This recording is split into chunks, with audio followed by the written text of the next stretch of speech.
Hello, my name is Maria Ortero, and today I will be talking about a topic that is controversial, especially between us millennials.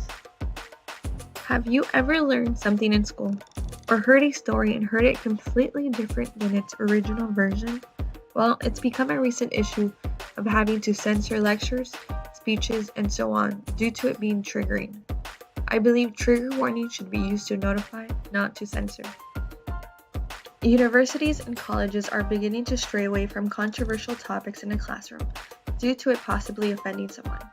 I'm all for warning someone on the context of a writing, video, speech, and etc. if it's going to distress them due to past experiences or trauma, but it shouldn't be completely excluded because of that. When you exclude something because it's controversial or triggering, it does a lot of hurt.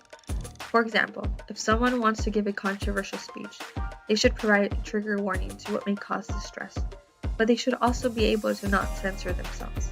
But when you do, it suppresses their First Amendment rights to freedom of speech and expression. When I think of this, I'm led back to memories of being at the African American Museum in Washington, D.C. The museum included different stages of history throughout the building, and I remember walking to an exhibit with a bright red letter saying warning, and below it, images outlined in red may not be suitable for younger or sensitive visitors. This essentially is a trigger warning, but it was not censored to the audience but notified them to what they can expect. If the museum were to censor, it would also take away from the history that we have the right to know about. The pictures were gruesome, but it gave you a chance to learn from it and also to avoid it if it would bother you. Art and movie are now becoming something to provide a trigger warning for before you see it, which, like I mentioned before, is not a bad thing, but the censorship is. And when censorship occurs, it derails people from their creativity and telling about their own past experiences if they want to.